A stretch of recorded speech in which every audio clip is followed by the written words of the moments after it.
Hello, the video you're about to watch is a recording that I made for the New Waves of Analyzing Variation conference in Singapore this year. I was part of a panel on metapragmatic and metalinguistic dialogues, or descriptions of language through language, people talking about language, but unfortunately I was unable to attend due to work commitments, so I recorded my presentation for our panel and sent it off. But I figured, hey, since I recorded it, why not just pop it up on YouTube too? So that's what this is, and that's why the video is going to start with me saying sorry I can't be there, and stuff that I normally wouldn't say in a YouTube video. But this video is an attempt to better understand Japanese discourse around vulgarity, unpleasant language use, through analysis of critique of the lyrics content of Ado's song USSEEWA. This research should be out next year as part of a edited collection on the study of vulgarity throughout Asia, which is very exciting. And we can just pretend this is a conference. So if you have questions about what I said, feel free to pop in the comments and I'll do my best to answer. So yeah, enjoy. Hello, everyone. Thank you very much for coming to our panel on Metapragmatic Discourses. My name is Wes Robertson. I'm from Macquarie University. Really sorry I couldn't be there, but thanks for hanging around to the end of this presentation for this video. So today I'm going to be contributing to our panel by talking about Japanese metapragmatic discourse around vulgarity, centering on criticism of the song USSEEWA by the artist Ado. So to give some background here, metapragmatics of vulgarity is something I was interested in because, as is noted here, the problems of linguistic taboo, swearing, verbal aggression, etc., have somewhat been understudied in linguistics broadly, and indeed in academics broadly. That said, this is, a traditional problem, and over the last 20, 30 years especially, there's been a lot of change. Books like Forbidden Words or research on vulgarization, especially within translation, is flourishing to some extent if you're talking about European languages. The opposite is not really the case in terms of languages like Japanese, whereas there's been a massive overfocus on politeness. As Cook and Nakamura note here in the bottom of these paragraphs, you can see literature study on impoliteness is still scarce in Japanese, even in 2021. Broadly speaking, there are four big reasons that are preventing attention to vulgarity in Asian languages, Japanese, etc. And the first is an Anglo-centric approach to defining vulgarity and impoliteness, wherein vulgar forms are defined as specific words like shit, etc., rather than grammar patterns, pronoun choice, etc. The language is different, so the ways that vulgarity is conveyed are different. And if we try to apply what works in English, what works in French, etc., onto a different language with a different grammar system, well, we might feel like they don't have much vulgarity. There's also an issue that early Japanese work on impoliteness was heavily descriptivist, and as a result is not super useful within contemporary research. That is, people would just say, this is polite, this is impolite, and I know that because it's a fact. There was no chance for individual variation or individual intent.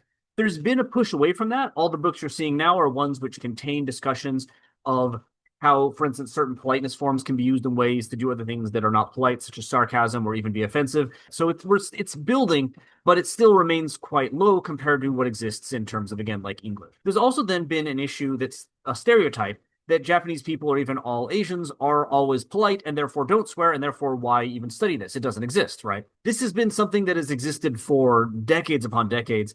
In this book here, back in 1967, there's just an assertion that Japanese people don't swear at all. Fact. And this is something that has actually been pushed to some extent by some Japanese individuals as well, because it's a nice, idea. This kind of fits in what is known as Nihonjin theories. You can see examples of it in kind of a study like this, where it says that Japanese people have a fear of the naked verbal truth and therefore are unable to swear.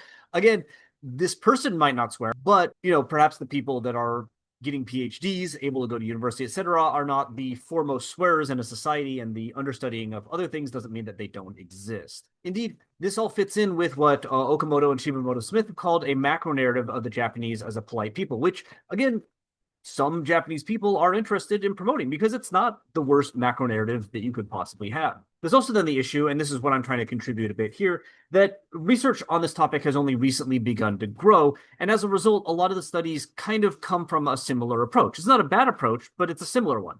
For instance, there's been some really great work on the use of masculine terms in shock advertising, or impoliteness in reader comments on Japanese news sites, but they do take an approach where the researcher decides in advance what they're going to look at, or identifies what is potentially vulgar from their own experiences, from their own knowledge, or from citations that they've read. Now, this is fine. This is normal, but it means that we're missing out the other factor, which is Japanese people identifying what they think is rude and talking about it. because, again, what little research exists is all very, very new because it's been prevented from so long by the other factors. So the problem is then, how do we do this? Well, there's two big ways that you can get this kind of metapragmatic discourse, this discourse about language itself, its effects, things like that. And one is through interviews.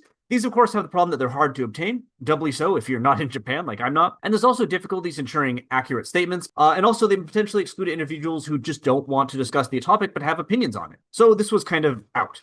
On the other hand, though, natural data is one that's very useful, but there's problems with that too.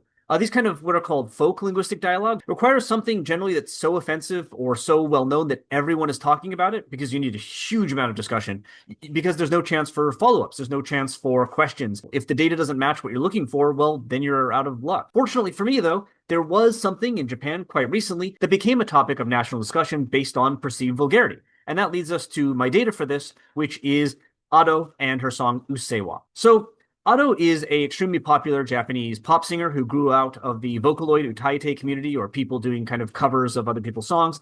She has, as you can see, 8 million subscribers plus on YouTube, and she is the most listened to Japanese artist overseas, according to Spotify, with over 6 million monthly listeners. Now, Ado started out, as I mentioned, as a cover artist, but in 2022, she released the song USSEEWA, which was her first original song. This is still her most popular song, probably the one that she's most well known for, and it's also known for the vulgarity. As you can see in the official English translation there, the song's title is translated as "Shut up, shut up, shut the fuck up." And this became something of concern in Japan. People were talking about if it's a bad influence on children. A number of schools ended up banning it from being played at the school by the radio clubs, etc. And multiple articles by multiple newspapers discussed, what parents should do about this and should they be concerned. So this creates a potential for enough data, because this became something that kind of everyone was talking about. Now, from a top-down perspective, there's a lot that could be talked about. One is just kind of the content. It's a, kind of hostile song to the norms of Japanese society, especially critiques the salaryman kind of office worker lifestyle as something that is kind of boring, and mocks what is, obvious rules for workers, as you can see. Beyond that, though, there are also various forms that have been flagged by other researchers as potentially vulgar in Japanese. This includes just vulgar lexemes like kuso, which is translated as shit. I wouldn't say it's as offensive as that word in English, but in some contexts it certainly can be. There's also then vulgar conjugations. Generally speaking, when an adjective ends in a sound like I, if it's changed to e, it's considered to be kind of vulgar. So use, for instance, is a variant of urusai, which can become uruse, and then use is even more vulgar, more stronger variant of that. This also appears in forms like kusei, coming from kusai, which is basically the same thing, but for the adjective stinky. Then there's also the use of what's called the command form, which is a way of ordering someone to do something, which is seen as very, very impolite and demanding. And beyond that, there's also then complicated features like verb choice, wherein a verb is used that tends to index or convey contempt instead of the polite verb that would be expected. There's also forms like yarogai, or the use of that kind of masculine form as well, but all of these, could, again, in theory, be seen as vulgar. But is this what people are actually upset about? That's kind of what I wanted to find out. We can say, like, okay, these forms are in it, therefore there's the controversy. But what does the people who are discussing this song actually label as what's vulgar, what's inappropriate about it? And why do they do this? What is the purpose of these dialogues? Initially, I tried to find this out by looking at the kind of articles I showed earlier, but simply put, there weren't enough, and they weren't very useful, because they kind of approached it. They explained everything as though the reader would already know what was offensive about it. So I looked online to see if it was possible to find enough discourse around this song outside of mass media to actually do a study. And I ended up finding two websites that were able to fulfill this. And they are Girls Channel and Mamasta, and these are online forums. Girls Channel is an anonymous bulletin board system. It is known for a kind of culture centered around gossip and mocking of celebrities, criticism of politicians, etc., as well as a bit of trolling. But it is extremely popular, getting, according to some websites, around 1 billion hits a month. And Mamastar as well gets around 500 million hits a month. And in addition to having a forum, which is anonymous, there is just general articles, which Girls Channel does not have. Girls Channel is just an aggregate. I did find some minor discussion on other forums, but these were the only two which were large enough for a study that I was trying to do. And as we'll see, this was necessary because it requires a huge amount of data to do this. Certainly, my choice of these two forums is going to bias my discussion, which is something we need to be aware of before we can talk about it. But it also lets us see, of course, how the culture of these different communities affect the way that they criticize things, the way they talk about vulgarity, and perhaps provide some insights into how the culture of a community doing criticism is a key element of that metapragmatic discourse. So in total, taking these two websites together, I found 45 discussions of Ado, and of these, though, only 14 contained active discussion of USSEEWA's lyrics. These threads contained 6,294 comments, which is great, but only 502 of these specifically were complaints that referenced lyrics and language. So this shows you like the amount of data that I had to start with to even get a usable data set of like 500 comments was quite large. And no other websites really matched this. Many of these also were short comments, which only had minimal use in my data. For instance, I found comments like a vulgar song, tacky lyrics, this song uses bad language. And these are all, of course, useful comments. They confirm that, yeah, people find the song to be vulgar, but they don't tell us why, which is kind of what I was hoping to find out by doing this study. So all in all then, while I can't claim that my data here is like representative, these were the only two places I could find enough data to get the kind of discourse that was necessary to do a study of this, to look at how people do metapragmatic discourse of vulgarity in Japan, and also what is the purpose of that? What can we learn from analyzing this metapragmatic metalinguistic discussion in and of itself? So to do that now, let's move into the analysis and the findings. All in all, there were 408 total negative descriptions of USSEEWA's lyrics, which provided some kind of reason for why the person found it to be negative. Of these, the biggest one was just bad words, which is comments like this that state they want children to learn good words instead, tadashi kokobazukai. However, bad influence, the idea that these lyrics were going to influence children to do bad things, was pretty common as well. Another one of equal to bad influence is embarrassing. Some of these would be translated in English as like cringe, vicarious embarrassment, feeling embarrassed through someone else. This links then to unpleasant, which is 62 comments, and these use words like fukai, which is just like a bad feeling, as well as vulgar, which are terms like gehin, which refer to the song itself, the lyrics itself being inappropriate. Violent was then also fairly common at 31, and then arrogant, as in the lyrics or the content were kind of a top-down thing, were also common. And then people just calling the lyrics dumb, stupid, unintelligent, not worth even listening to, came in at 18. Of these, if we kind of loop them together, we can divide them into 3/3, really. The biggest of these would be complaints about content, issues with lyrics due to influence on children, violence, arrogance, etc. A similar amount, at almost exactly 33%, is negative feelings the song causes them. So it's like this song makes me feel bad.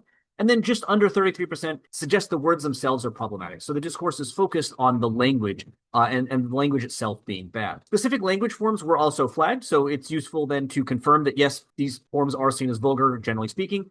23 specifically mention the song's title, although I guess in a way, all the complaints are about the song's title. But things like the title is scary, I can't listen to it. The word usewa is not a pleasant one, or saying kusewa is vulgar but better. At minimum, I want them to use like urusai desu wa, like a more elegant phrase. Urusai yo would be okay, but usewa is out. And someone saying like they don't want their child to use that specific phrase are cases in point.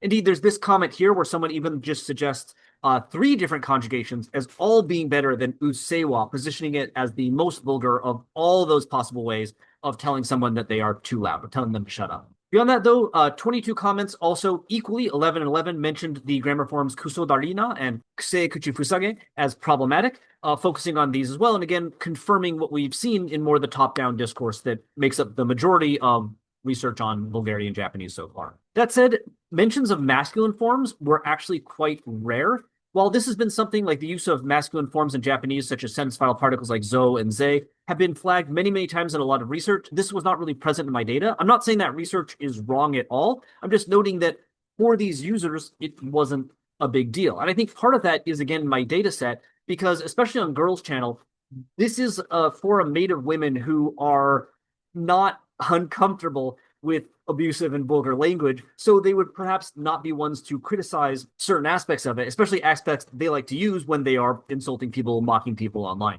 That said, there were comments like, I feel this song would have been better with a male singer, my impression would be in a better direction, or like, I told my daughter she's a girl, so don't sing that. A girl saying these things is a bit wrong, or like, if my daughter said these things, I'd wonder what the meaning of giving birth to a daughter was. Making a high school girl sing these lyrics, because Otto didn't write the lyrics, is craven. These kind of comments do suggest that the fact that a woman is saying these is worse in some way, but no one really flagged like zo and ze as problematic in this data set. Interestingly, though, and I think most importantly, 195 comments, so about 38%, discussed specific social groups as the problem. That is, they flagged the lyrics as inappropriate because they were used by certain groups. Out of these, the most common is what's known as chunibyo, which is literally second-year middle school sickness. And this is a term generally used to refer to people who act in a very, very immature way, regardless of their age. Comments like the ones you can see here all specifically reference the chunibyo as somebody that they don't like, and state that this is why they find the lyrics and the song to be inappropriate, vulgar, offensive, or just unenjoyable. Beyond that, though, there were also a number of negative links to people that the person thought was unexperienced. A lot of people complained that the lyrics reminded them of somebody that just got hired by a company and was kind of incompetent and caused them trouble at work, etc., linking it to kind of a more vague persona, but stating that what they found unpleasant about it was not just the word use, it was a specific type of person they would associate with this kind of word use. And yes, this does sort of create a tautology, right? Whereas in the words are bad because these people use them and these people are bad because they use the words. But evidencing like these kind of loops is not the purpose of this. What's interesting is these kinds of discussions are a main element of this metapragmatic dialogue about why things are offensive, why things are unpleasant, etc. And then the remaining 80, so about 41%, didn't link to like a specific identity in the same way that for Chunibyo, but they did link to specific individualistic descriptions of various individuals that generally saw at least 2 or 3 other people agree and also state in their comments elsewhere. These include otaku, nerds, etc., menhera, a kind of derogatory term for people that are suffering from some kind of depression and are seen as annoying as a result, and also even the Vocaloid Utaite community that Ado came from. You can see examples in all these comments here, such as noting the lyrics feel like they come from cringe people who grew up to engage in moral harassment or power harassment. A very vulgar description of the song is a shitty child song sung by a shitty child angry at adults. People with communication disabilities, stating that otaku would like it, or that it sounds like an otaku trying to talk big. Being written from the imagination of a shut-in would be a hikikomori. Lyrics written as if an unemployed person put them together, or the epitome of lyrics that Vocaloid performers sing. So this kind of language use being associated with the Vocaloid community. And then somebody saying that, no, actually everyone's saying Chunibyo is wrong. This is just from a worker who can't do their job. They're just incompetent. Importantly, though, some of these descriptions were not just used to talk down to others, but also as a way to up oneself and one's community as different. That is, in criticizing the language use and in criticizing the language users, they position themselves as apart from this and therefore oftentimes superior, but also in a way that kind of solidified the group identity as people that don't use these language and people who are not like these language users. So we can see this earlier in this idea that otaku would like it makes my skin crawl. Therefore, I'm not an otaku, right? But another comment here that I showed earlier, if I complete the translation here, you can see that the person starts off by saying that, look, I know I'm going to get called an old hag here, but I don't like it. It's aggressive and loud, and from my generation's view, it's otaku-ish. I get that young kids and prepubescent teens would like it, though, but I'm different, right? We're different. And so the critique is part of that kind of identity work, community work. You can see similar comments like, it's not a song adults can listen to or feel good, so if you like this, you are not an adult, right? Or the only people that would sing this are children of households who let them watch YouTube all day. I would never do that because I'm a better parent. And even the last person who specifically notes that the language use here doesn't match the language of the people that post on Girls' Channel, and that's where the conflict is coming from. 2 really key threads that I think link this all together are from Mamastar, which were discussing the use of this song at schools and also people whose children sung it at parks. And in both of these threads, people regularly made it absolutely clear that in critiquing their language use, in critiquing Ado's song, they are not people that would use that song, and dividing themselves from the users, such as saying that those schools are unsafe areas. I would scold my child if they use those words. Or the reason that this is happening, that children are using this, is the people around them are using this. So that doesn't happen in my family because we don't do that. The link to a DQN family, this is a derogatory Japanese slang term for people that are considered like trashy, is a pretty explicit divide. Again, creating that loop that, DQN use these terms are bad because DQN use them, etc. And then the last comment is very explicit in saying that my child doesn't do this, and if they did, I would caution them. So when people are laughing about kids using this, well, it's that they don't have discipline at home. These are upvoted by the community, and they serve as a way of stating what the community's norms are, with the critique of vulgarity being a way for the community to find time to set its own rules, its own norms, and develop that kind of sense of who we are as part of this metalinguistic discussion of vulgarity. So if we take all this together then, what I found in this study is quite different than honestly what I expected when I started out. There are some things that we were able to confirm very, very factually. Looking at the metapragmatic discourse around vulgarity is a way to find what forms are deemed vulgar, inappropriate, etc. Absolutely. It also allows us to establish in what ways, like what about them is unpleasant. Is it the words are offensive? Is it they're cringe? Is it they're violent, vulgar? What is going on specifically that makes the word vulgar? We think we understand what these mean, but for the person using them, they may be referring to a specific element that causes that effect. And finally, it allows us to investigate whether established discourses around inappropriate language use have currency across multiple contexts. For instance, as I mentioned, women shouldn't use men's language is a recognized Japanese linguistic ideology, but it was minimally present in my data. That doesn't mean it doesn't exist, but for some communities, that is not something they consider really a problem, as they're more focused on other parts of the language use. Surprisingly, though, and I think really interestingly, looking at this kind of metapragmatic discourse is useful in showcasing distinctions relating to which specific inappropriate forms are linked to which social groups and why, and how these discussions of pragmatic effects often inevitably become discourses around individuals. As we saw here, the discussion of vulgarity and vulgar language is rarely contained only to the realm of language itself, but quickly bleeds into societal oppositions, disagreements, etc.